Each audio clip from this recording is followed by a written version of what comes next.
7वें श्लोक में क्या कहा गया है और किसकी बात की गई है। ठीक है, तो 7वें श्लोक में भी जो है वो विशेषता है, अभी विशेषता ही चल रहा है, तो 7वें श्लोक में भी विशेषता है। आइए श्लोक को देखते हैं।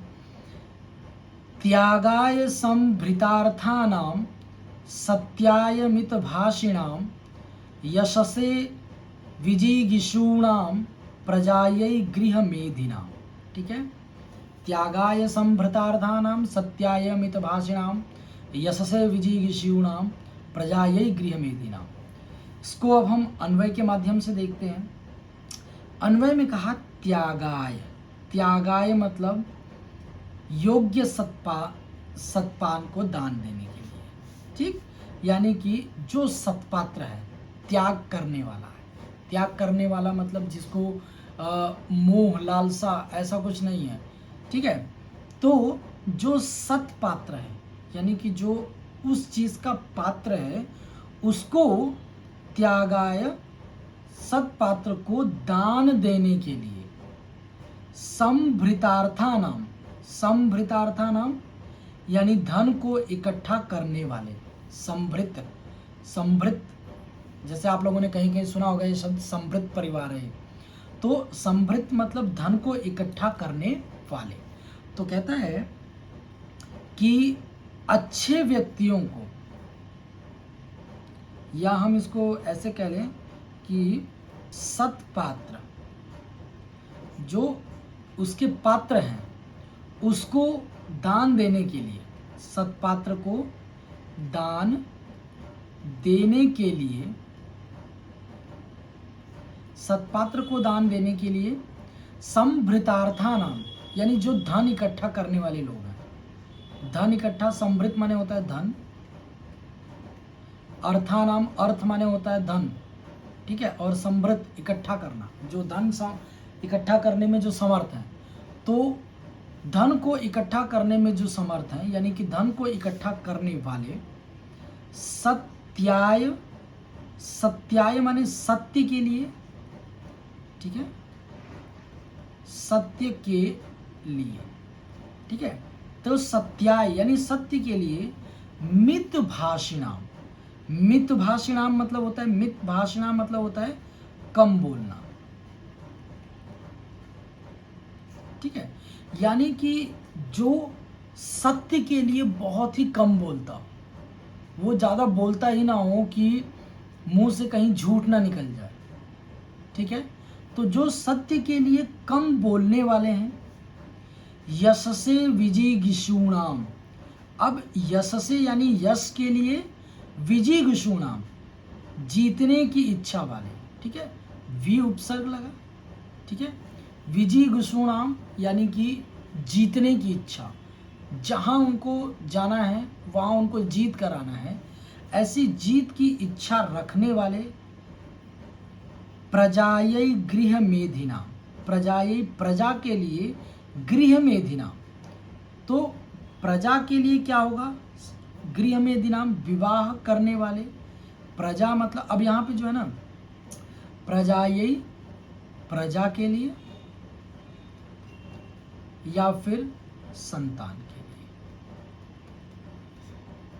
ठीक है, तो प्रजा के लिए या संतान के लिए गृह मेधिना, गृह मेधिना मतलब हो गया कि विवाह करने वाले, जो भोग विलासिता को पूर्ण करने के लिए विवाह नहीं करते थे, संतानोत्पत्ति करने के लिए, अपने प्रजा के संरक्षण करने के लिए जो विवाह करते थे, ऐसे रघुनाम अन्वयम वक्षे, ऐसे रघुकुल के जो राजा हैं उन राजाओं का मैं वर्णन करूंगा, ऐसा महाकवि कालिदास इस 7वें श्लोक में भी कहते हैं। तो विशेषता उन्होंने क्या क्या बताई, तो कहता है त्यागाय संभृतार्थानाम यानी कि जो सत्पात्र हैं उनको दान देने के लिए जो इकट्ठा कर रहे हैं, जो जिन्होंने धन इकट्ठा किया हुआ है, ऐसे जो सच बोलने के लिए जो बहुत कम बोलते हैं, ऐसे जो यश प्राप्त करने के लिए जो हर युद्ध को या हर जगह जीत प्राप्त करते हैं, ऐसे,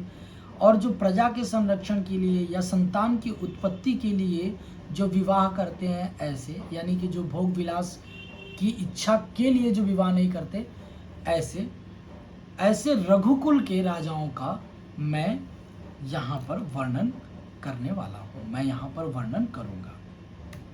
अब 7वें श्लोक के बाद हम लोग आ जाते हैं 8वें श्लोक में। ठीक है, 7वें श्लोक में भी यहाँ पर समास जो है वो दिया गया है, तो समास और समास के बारे में भी बताया गया है कि ये कौन सा समास है, तो इस चीज़ को आप देख लीजिएगा।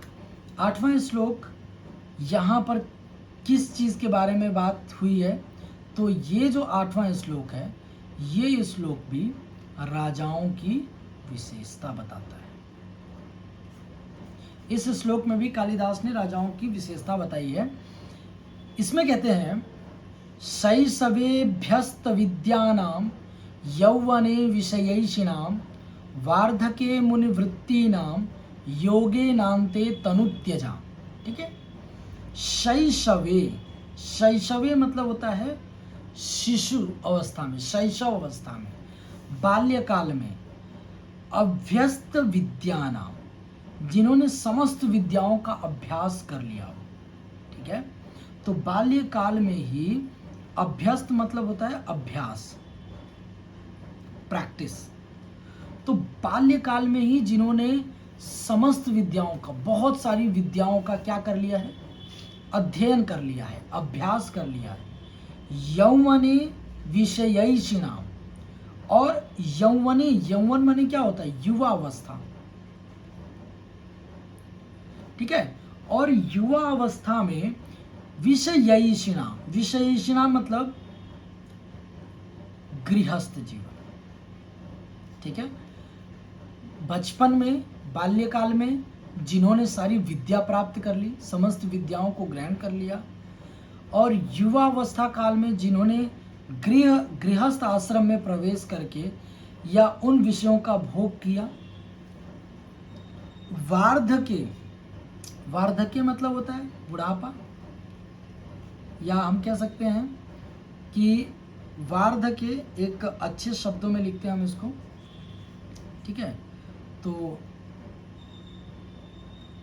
वार्धक्य माने, मैं यहाँ पे लिख देता हूँ वृद्ध। कहता है वार्धके मुनिवृत्तानाम, और जिन्होंने वृद्ध में, वृद्ध की अवस्था में, यानी कि बुढ़ापे की अवस्था में मुनियों की वृत्तियों को अनुसरण किया, मुनियों के वृत्तियों का अनुसरण किया, आश्रम का अनुसरण किया। अन्ते योगेन तनुत्यजाम।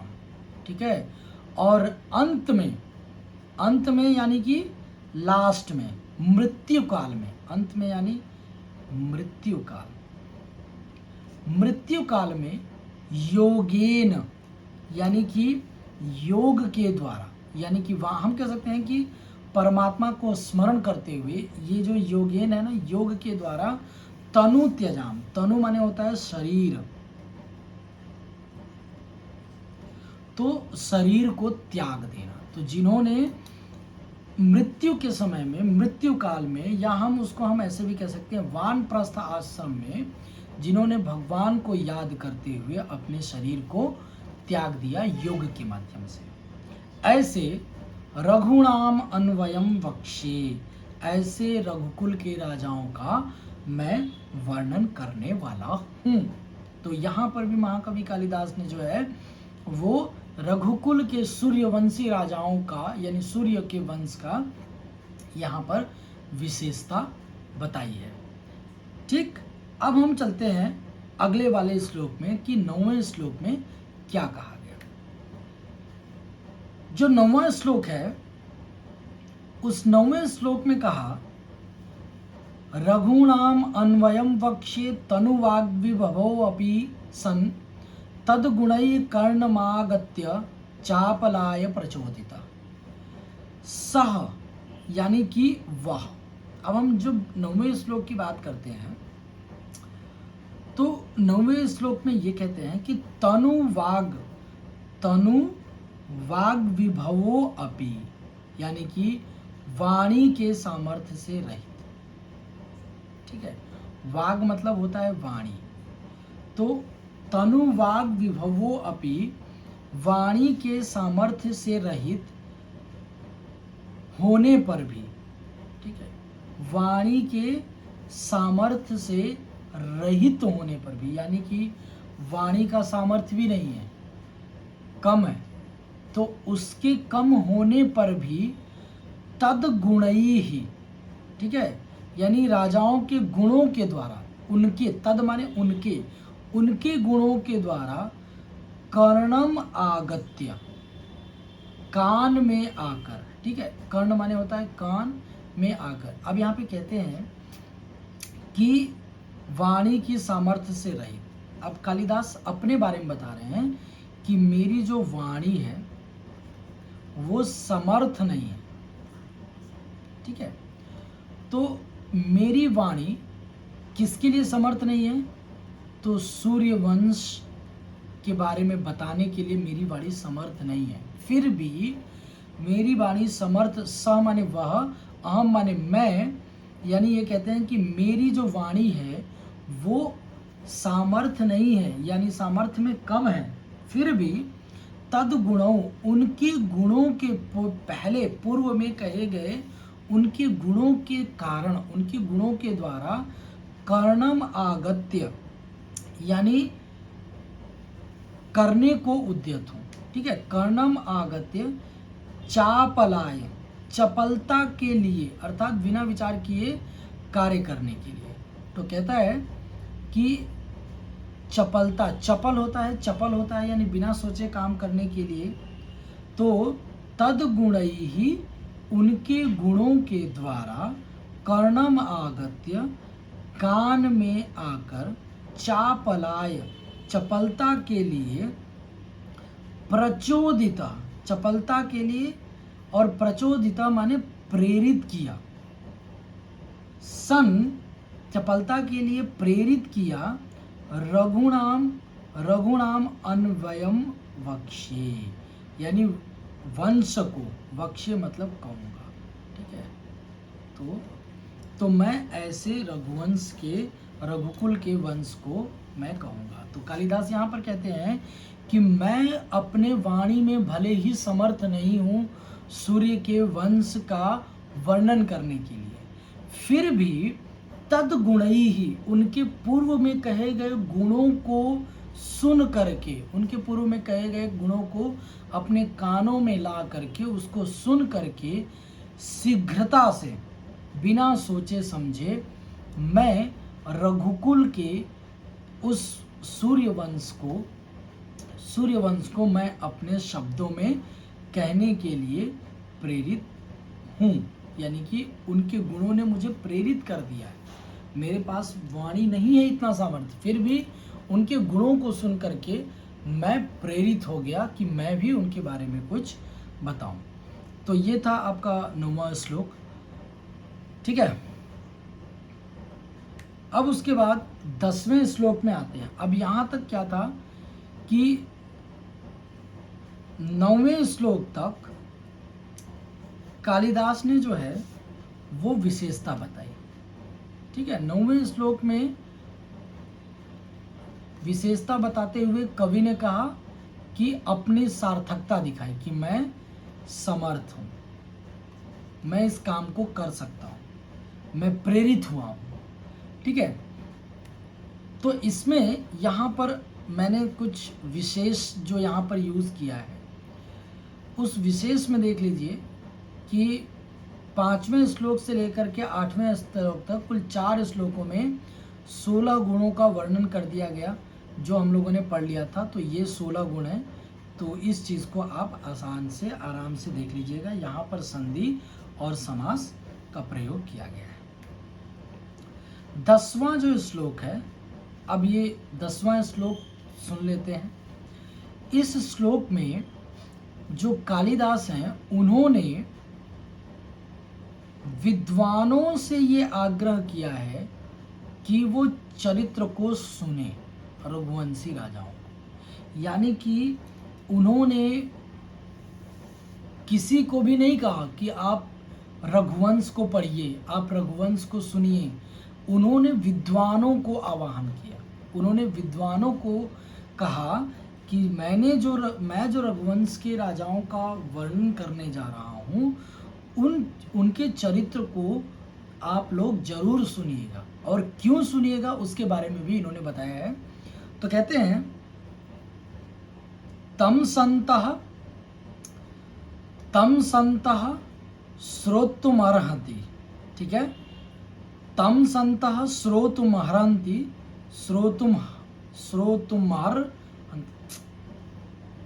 तो कहा है तम संतः श्रोतुमर्हन्ति सदस्द्वयति हेतवः हेम्नः संलक्षयेत् यज्ञौ विशुद्धि श्यामिका पिबा। ठीक है, अब अन्वय के माध्यम से देख लेते हैं कि यहाँ पर क्या कहा गया। सद असद व्यक्ति हेतवः संतः। सद असद मतलब होता है, अब देखो इसको अलग अलग करेंगे ना तो होगा क्या, सद और असद। ठीक है, तो सद और असद क्या है, सद मतलब अच्छे और असद मतलब बुरे। तो यहाँ पर ये कहा कि अच्छे और बुरे इन दोनों प्रकार के, यानी कि सत्य और असत्य को जानने वाले जो संत हैं, अच्छा और बुरा दोनों प्रकार की चीज़ों को जानने वाले जो संत हैं, तम श्रोतुम अर्हन्ति, उन संतों को, उन विद्वानों को, तम उनको किसको, रघुवंश को। तो उन रघुवंश महाकाव्य को श्रोतुम अर्हन्ति, श्रोतुम माने सुनने के लिए, अर्हन्ति माने योग्य है। वो जो विद्वान हैं जो सत्य और असत्य दोनों बातों को जानते हैं, अच्छे और बुरे दोनों बातों को जानते हैं, वो विद्वान ही इस ग्रंथ को सुने, वो विद्वान ही इस ग्रंथ को सुनने के योग्य हैं ही। क्योंकि अब ये क्यों है, इन्होंने क्या रीजन दिया, इसके पीछे किसी को नीचा दिखाना इनका रीजन नहीं था, इसके पीछे इनका रीजन था हेम्नः विशुद्धि श्यामिका अपिवा अग्नौ संलक्षये। कहता है कि हेम्नः, हेम्नः मतलब क्या होता है, हेम्नः मतलब होता है सोना, गोल्ड।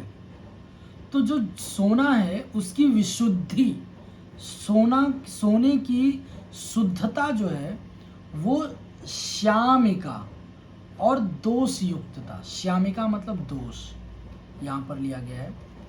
तो सोने की शुद्धता और दोष युक्तता जो भी है, अपिवा, ठीक है, तो यानी कि सोना शुद्ध है या अशुद्ध है, इसके बारे में जो भी कुछ है, अग्नौ संलक्षयेत्, ये सारी चीजें कहाँ पता चल जाती हैं, तो अग्नि में, अग्नि में ये सारी चीजें संलक्षयेत् यानी प्रतीत हो जाती है। तो अग्नि में ये प्रतीत हो जाती हैं कि सोना वो अच्छा है, विशुद्ध है, या फिर दोष से युक्त है, यानी श्यामिका है। तो उन्होंने, महाकवि कालिदास ने संतों को अग्नि कहा, संतों को क्या कहा, अग्नि, और अपने ग्रंथ को जो ये लिख रहे हैं उसको उन्होंने कहा सोना। तो उन्होंने कहा कि अगर मेरा सोना नकली हुआ तो संत ही, जो विद्वान व्यक्ति है, वही मेरे ग्रंथों में गलतियां निकाल सकते हैं, वही मेरे ग्रंथों को बेकार बता सकते हैं।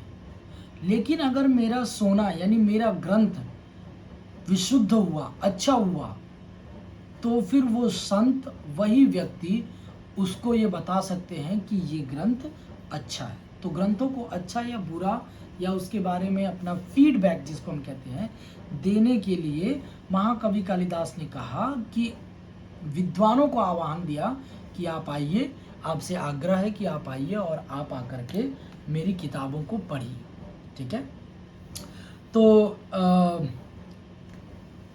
आज हम लोगों ने 10 श्लोक कर लिए हैं, जिनमें आप लोगों ने सुना कि इन श्लोकों में मैंने जो है रघुवंश के राजाओं के वर्णन के बारे में बताया कि रघुवंश के राजाओं की विशेषताएं क्या क्या है।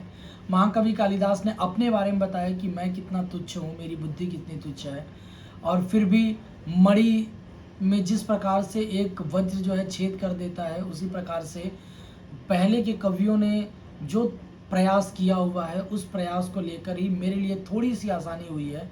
मैं उसी को लेकर के मैं इस ग्रंथ की रचना करूँगा। तो ये सारी बातें यहाँ तक की गई है। तो आज के लिए इतना ही। अगले वीडियो में हम अगले वाले श्लोक से शुरू करेंगे, 11 श्लोक नंबर 11 से लेकर के 20 तक। तो आपका अगर कोई सवाल हो, आपको किसी के ऊपर वीडियो बनवाना हो या कोई टॉपिक समझ में ना आ रहा हो, तो आप कमेंट में लिख सकते हैं। आज के लिए इतना ही। बहुत बहुत धन्यवाद।